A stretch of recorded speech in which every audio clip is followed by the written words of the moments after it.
do this. Come on. Now we're getting somewhere. Hi guys, welcome to our third installment in the Guess the Rank series. In this episode we're looking at Ana on Route 66. Our last episodes were Filling on Watchpoint Gibraltar and Roadhog on Anubis, so check them out if you haven't already.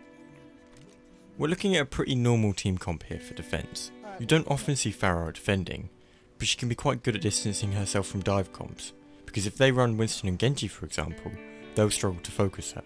That in combination with a Mercy would allow Pharah to take care of the backline, while the enemy team dives. In theory at least. Let's see how this game plays out. This video is a bit choppy at points and I apologise for that, I'm not sure how it was recorded. First things first, playing from this position is just not worth it. Given Ana's recent damage nerf, her impact on killing enemies has been reduced. And all this does is give them a good line to pick you off. You guys must have all seen a Roadhog that flanks underneath to pull people in. This would be their wet dream. Fortunately for Ana, no one is doing that here. I like this grenade though. Grenades like this can really shut down an offense early. This is unfortunate. Ryan takes his shield down to fire strike and Torb picks up the kill. But it's not really Torb that did the damage here, if you can see that Genji actually lands some shurikens. It's dangerous to be exposing yourself as a healer so early on as you're a priority target for the enemy team.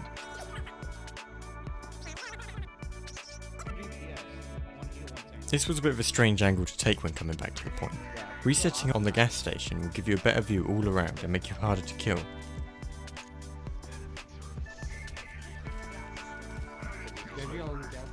We got there in the end, but I'm not sure why they've now decided to jump off. With Soldier up there, it makes sense to stay up there until Ana becomes focused. At that point either Soldier helps, or they retreat to a safer location.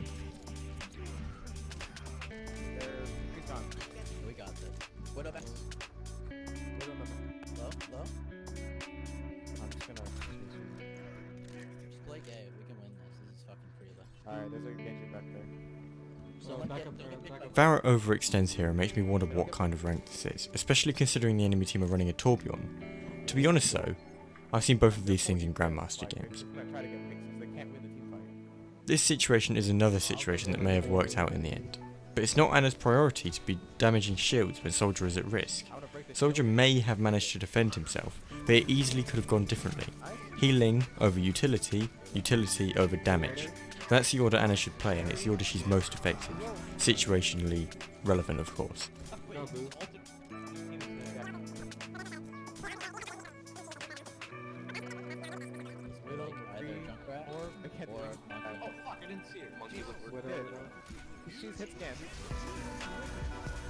Personally, I wouldn't have nano boosted here.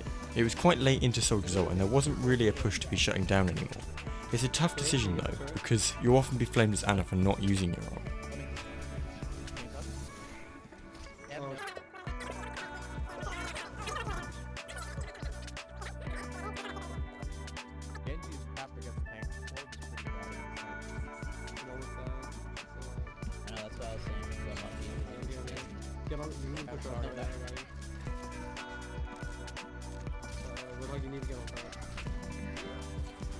Come this fight though, I would have went for the ult on the Roadhog. He might not be as effective as an ulting Soldier, but this situation would actually benefit quite significantly from that nano. Bit of unnecessary positioning there, as the leap forward made Ana a target for someone to focus. Staying out of sight means you're much less likely to be focused, and you can have more impact.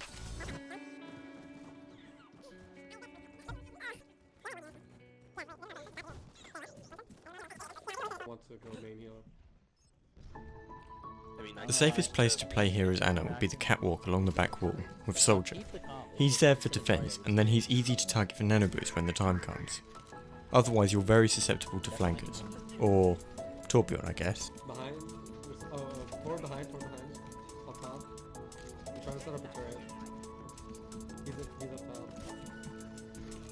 He's just Genji behind. He's in the gas station. Oh shit, we're all there. He's shielding. Good shield, good shield. Shield. Nice shield. Wait, were you down too?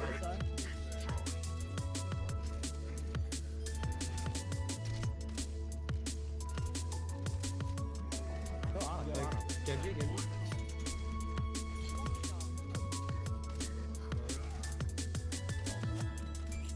got boost. We'll combo with Soldier.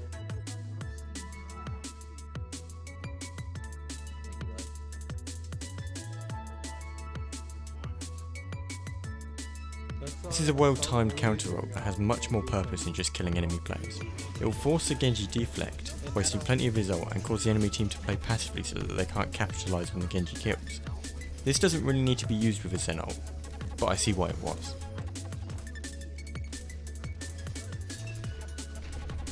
It's a good idea to be one of the most passive players on your team, so that your teammates are unlikely to be behind you.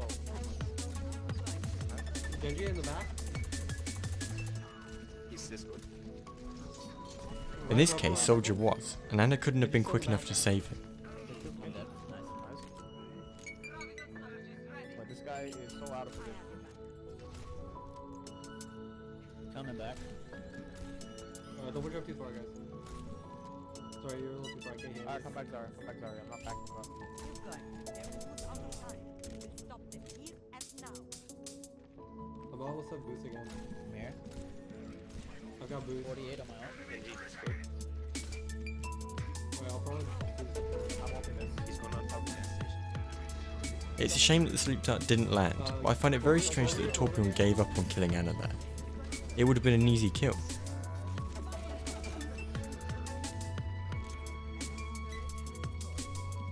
A bit of a faff trying to heal that soldier there.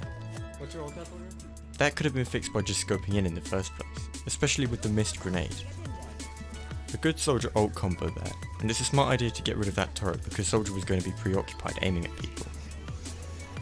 This sleep dart was way too much of a stretch though, and realistically Genji could have been slept, just not yet. Saving your dart until you know he's coming at you is the easiest way to land it successfully, and you can still impact the fight that way. Without it, you're dead. Go, let's go. Get him on site. Go. Yeah, get on. Turk can die, Turk. Can you help with the Zarya? Going this way. I'm dead. Hold on. A good use of Ana's utility here to enable her survivability, but it's such a risk to be challenging both Torb and McCree like that. Fortunately they didn't seem to pay too much mind to the Ana, but it stopped her from being aware of her teammates behind. Lasted that long. With the Rhino ult though, it paid off and brought success. Half-time predictions then. We've seen a good few nades. They've caught a fair few members of the enemy team. This is great and can significantly impact team fights.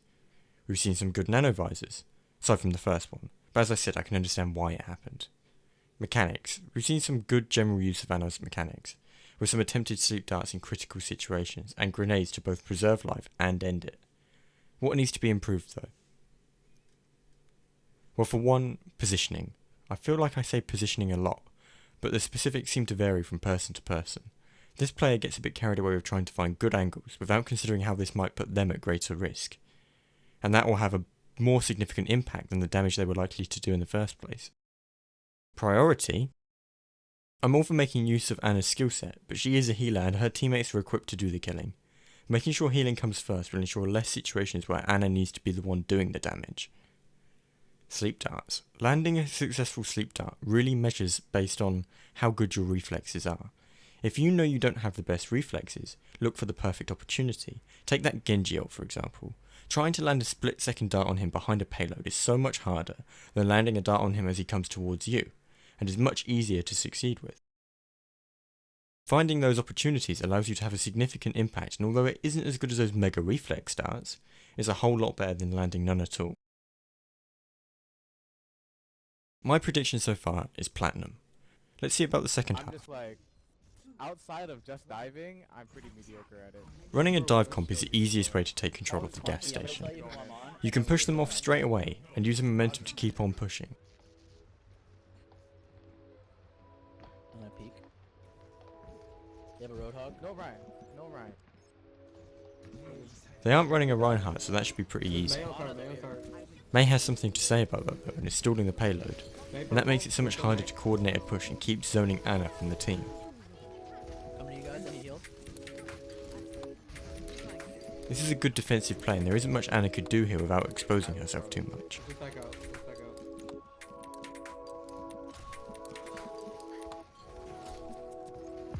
Anna should have considered helping Mercy retreat here, as she didn't really need to die. The landed sleep dart on Roadhog would have helped, as well as some heals towards Mercy. This would also make Roadhog a perfect entry for the next push. Instead they have to wait for Mercy.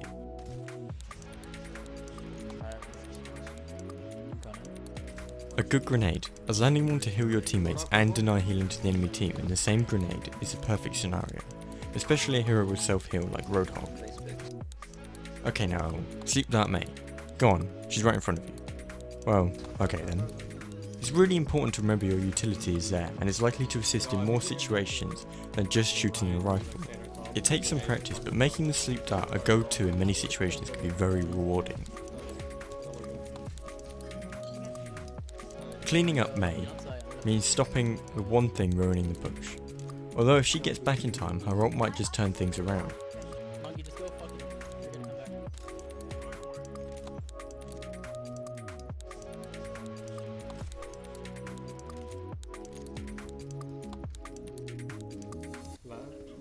You're gonna come back. Okay, now that Anna's facing the other way, they should get off the payload. Leaving themselves on top like that is just worrying and unnecessary. It's another situation that the enemy team didn't capitalise on, but easily could have. McCree behind. A good kill on McCree that realistically was just him putting himself in a very strange position. He didn't need to be there, but Anna stopped him getting anything out of it. This was another good nano that timed well with the momentum. The only worrying factor is May's ult potentially blocking Genji from damaging any enemies inside it. It didn't really seem necessary in the end, but it was a chaotic moment and it wasn't worth giving them the opportunity to hold the point. We've got res. Just keep pushing up. Try to get trades. Like if you get trades, like They're gonna have Zarya. Or wait, they don't have Zarya. They don't have Zarya.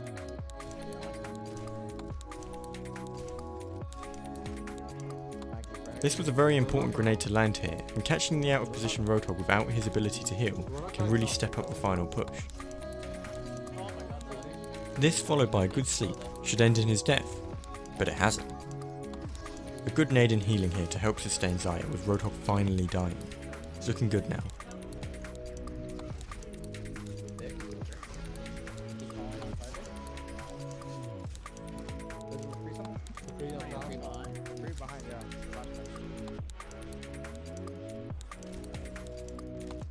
Turning to help Genji can seriously expose Anna, but they can't afford to let Genji lose the fight, as it will seriously harm the final push on the payload.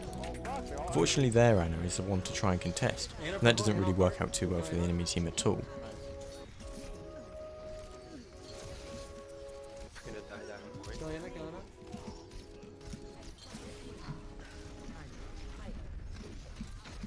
Ryan.